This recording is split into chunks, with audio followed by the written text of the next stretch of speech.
Kalau kita bicara tentang ilmu filsafat, ya, filsafat, maka ada 3 pembahasan yang kita akan bahas. Ada namanya filsafat Yunani. Kemudian Yunani maksudnya kafir ya, maksudnya kafir. Ada yang disebut dengan filsafat Islami.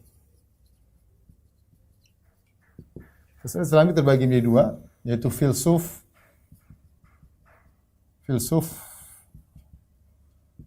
yang benar-benar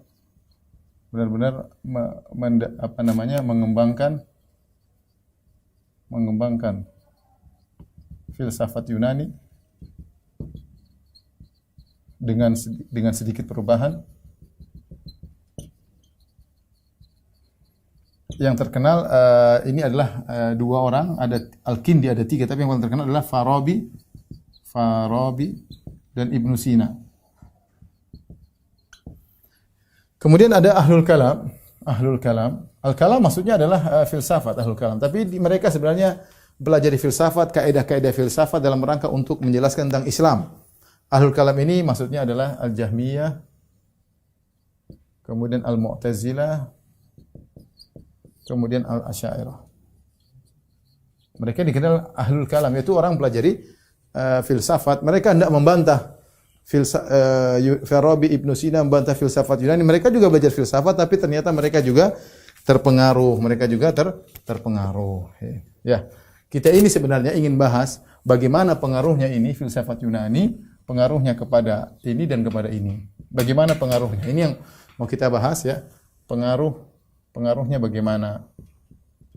Sehingga tatkala ada pengaruhnya, maka itulah para ulama kenapa mengangkatkan tentang bahaya filsafat Yunani. Bahaya filsafat Yunani. Dan saya katakan filsafat Yunani yang ada berbagai macam, yang sudah saya sebutkan secara 2, yaitu filsafat ilmu dunia,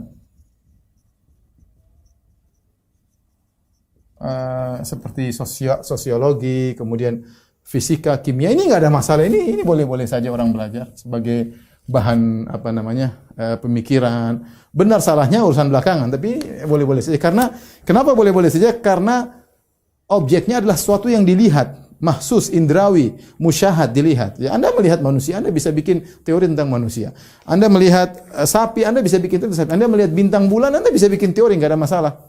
Karena itu perkara yang mahsus indrawi, maka seorang bisa bicara tentang hal. Tapi yang jadi masalah ketika bicara tentang teologi.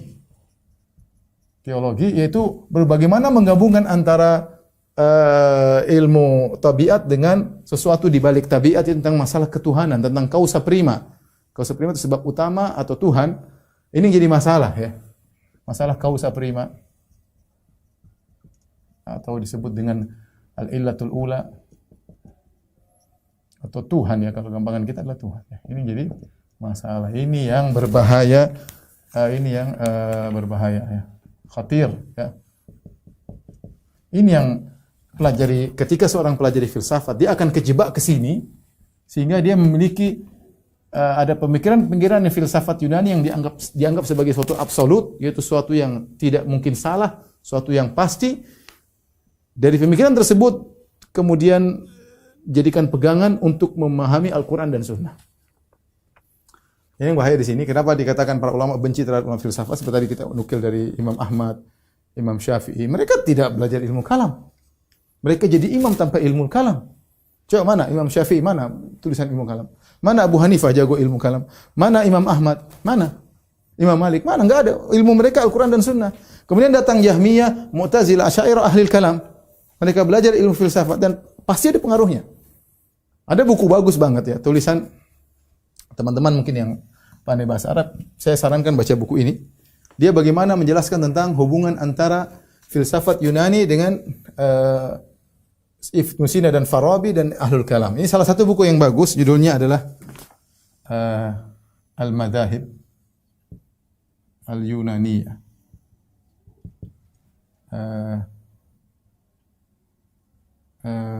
Fil Alam Al-Islami kalau nggak salah ya. Coba nanti di Google ada karya David Santilana ya. Siapa David Santilana? Ini Yahudi. Yahudi yang pandai bahasa Arab. Bahasa Arab, pakar mazhab Maliki, pakar mazhab fikih Maliki. Dia pernah tinggal di Tunis dan orang kalau lihat tulisannya dikira dia orang ulama, padahal dia kafir, Yahudi ya. Dan dia punya buku tentang ini, mazhab Yunaniyah fil alam al-islami, yaitu bagaimana mazhab Yunani berpengaruh pada dunia Islam. Ini buku menurut saya paling bagus.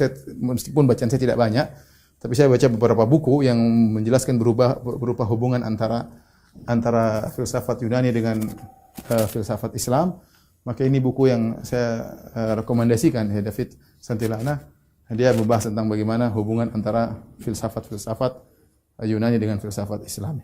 Tapi ini dulu.